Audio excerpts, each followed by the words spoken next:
Hello, everyone. I'm Carly Abram. Okay, bear with me today.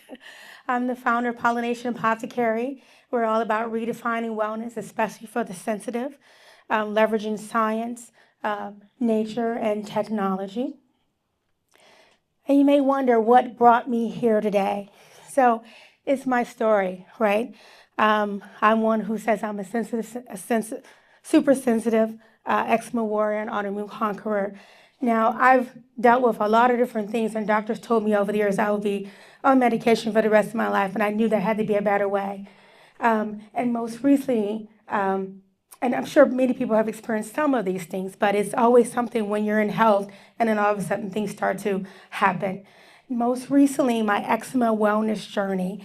So that journey lasted for about 3 to 5 years.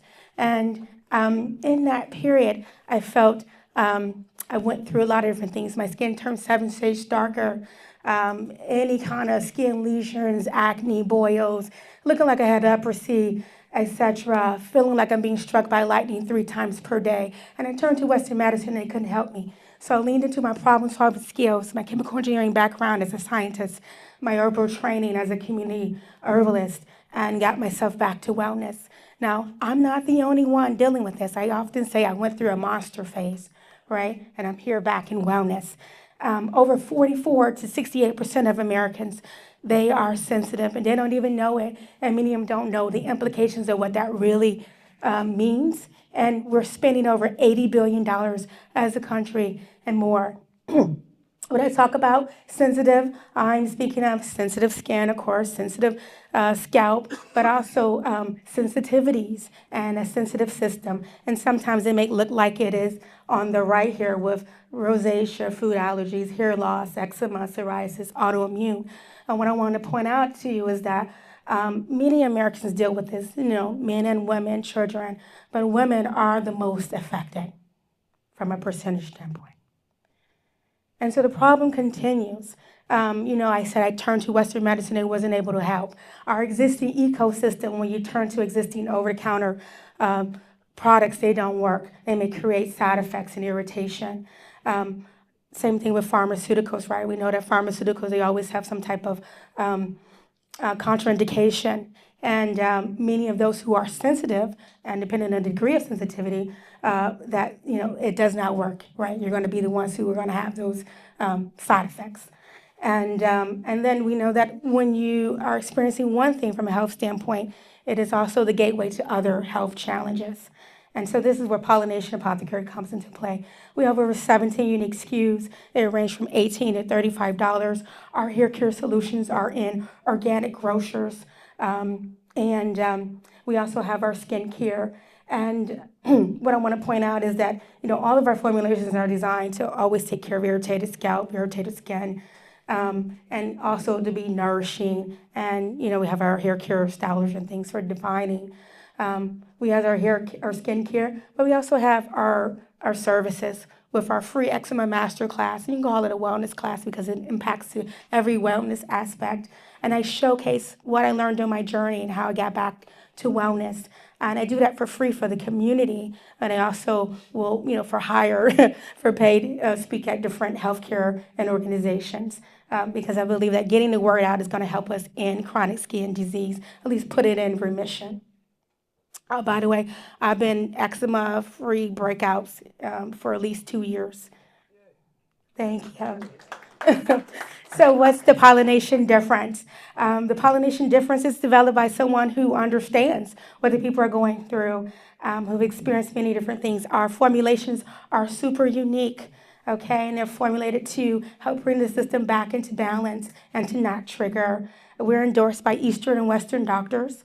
We're handcrafted. And again, what makes us really different is our educational and service tools. Many in the market has been in the space for hundreds of years. They don't have these tools. So are you really trying to help the people? Our team, I'm not alone, right? I'm grateful to have different persons who have experience in the beauty industry, like Alita, which is a spinoff from Unilever.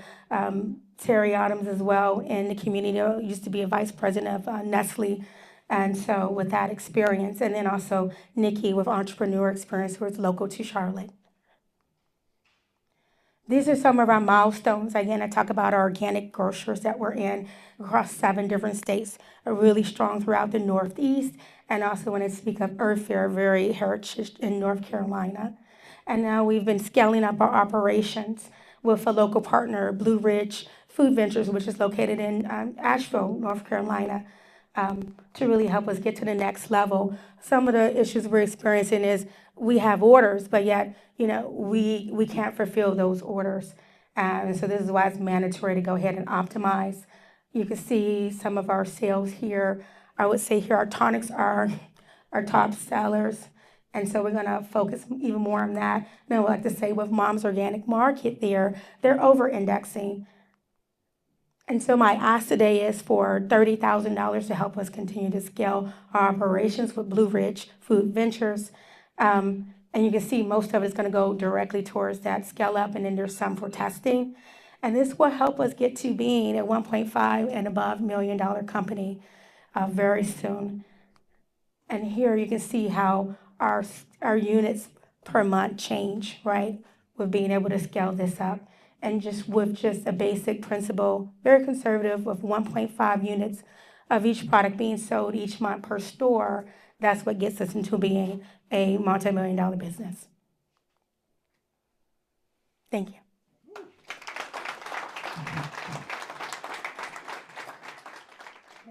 So Carly, nice job on the pitch. This is very personal to you. It's very emotional, and I think that brings in the audience because they can feel your emotions here. So it's a great way to pitch. And I love the storytelling. Your eczema journey and kind of framing that as the problems. Again, it's a great way to pitch.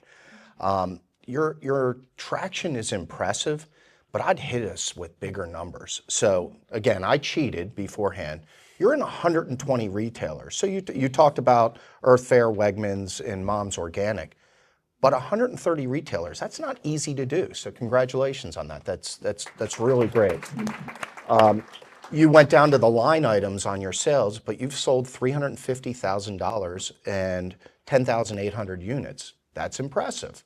Tell us that. Give us those big numbers right up front, because I think all of that is really impressive traction. So you're off to a great start. I think you need to tighten the pitch up a little bit. So your storytelling was great, but it lasted a little bit long. So there's on my 8 things list, you missed 4 of them, and that's just because you ran out of time. So I'd like to understand the market, the barrier to entry, that type of thing. So finally, my question is, how are your products produced? Do you have some type of co-manufacturing facility to produce these, and can you do it at scale? I mean, obviously, if you're producing 10,800 units, you're doing something right.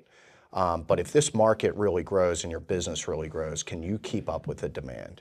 Yes, and this is what the ask is around scaling up our operations, is making it so that we can produce those 10,000 units if Target comes, or maybe it's a bad example right now, and this, but if Whole Foods come, let's say, we are. And I chose, obviously I did a overview of many different potential partners and landed on Blue Ridge Food Ventures located in Asheville, North Carolina. Okay, good. You're not only can they help us scale our hair care, they can help us scale our skin care when it's time. Legal disclaimers aside, you're not asking for enough money. $30,000. You're not asking for enough money. Yeah, $30,000 is not going to do what we just described. You need to put some zeros on that. Seriously. Okay. But you're off to a great start. You got good traction, so I think it's going to resonate with investors that are in personal healthcare investing. Nice job, Carly, and thank you for sharing your story. That's not easy, right? But I think you grabbed everybody's attention and kept it early in the pitch around your own story, which is, it's going to be a superpower for you as you get out and pitch this thing more and more, which is great. I thought when you moved into the size of the problem, you caught my attention there as well. I was like, okay, wow, I didn't quite think of this as being this big of a problem. And I felt a little lost from there but then you grabbed my attention. I thought your killer slide was the milestone slide, where all of a sudden I saw these brands, names that I know, and traction beneath, and I was like, oh, okay, wait a minute. And my suggestion on that would just be, much to what Rob said, like don't bury that lead, right? So I think the story is great to start with, but also the traction is probably more impressive than at least it came across to me in the pitch. So don't shy away from that. Different from kind of a reg tech business like we talked about before, where I said, let's not talk about pricing yet, right? We got to get in front of some customers. In this case, yeah, I do like to see more, if it's health, wellness, consumer, around unit economics, right? What do these things cost to make? How are we pricing them? How does that bend over time? How does it change as we get some more manufacturing capacity? And then, especially insofar as this goes less retail and more direct to consumer down the line, like what are we thinking in terms of CAC and LTV and kind of the durability of the revenue? Is where my brain kind of starts to go after I'm convinced of, story, team, size of the problem, milestones, right? So, but nice job. Thank you. Just to answer your question around the costing as in scaling, right? When in scale with Blue Ridge Food Ventures, we've done our first pilot run, right, for one of the hair care products. That's going to take us from a $6 cost of goods to possibly a $3 cost of goods sold. And so this is why I'm really wanting to get the money. Even if I can't, I know there's need to put more zeros, but it's like, what do I need immediately? And I need immediately to make this scale happen to get us to where we need to be. That way we can invest in some marketing and some other aspects is to scale this out with a partner. You were great. I mean, that was really terrific. In listening to you talk, what I just kept thinking was, this woman has product market fit, right? That you've got a product that really speaks to a market and seems to be pretty differentiated. I was reading the reviews of people of your products online. I mean, people love your products. Yes. When an entrepreneur starts out on their journey, like where they take it's kind of got to come from inside of them. Yeah. I would advocate to you that you should sit down one day and ask yourself, are you thinking way too small with this? Right? I mean, is it possible that maybe you need to get significantly more capital in this business and maybe find a partner who's really adept at go-to-market to get the word out? Because it's a pretty good story, yeah? Did you like it? Yeah. It was good, right? And like you don't need one of those little plastic megaphones. You need a big freaking bullhorn to tell the world what you're doing, because I mean, people seem to like it. Retailers seem to want it. I think I would advocate to you, you should really challenge yourself and say, do I want to scale this and try and make it 1,000 times bigger, not twice as big, right? That's a lot harder. It's a lot riskier. It's a lot scarier, and you're going to need some help to do it. Yeah, but I mean, everything you said was great. You did a great job. I really would challenge you to think bigger on this. I really would. That's my take. I don't know. Yeah. Also, I'm wanting to build a team, so maybe I can have some off conversations with you or anyone else. I think that if I were your partner, and I don't think you would want that, but I would say to you, let's go find a network of influencers who can tell this story on our behalf on social media and have them help us drive substantially more traffic to our site so we can sell more online and force freaking retailers to do deals with us on our terms and grow that way. But yeah, you don't need to raise $30,000. You need to raise $3 million, $5 million, a much bigger number. Yeah. It's pretty unusual pitch. You did great. Yeah, it's good. Yeah, it's good. Yeah.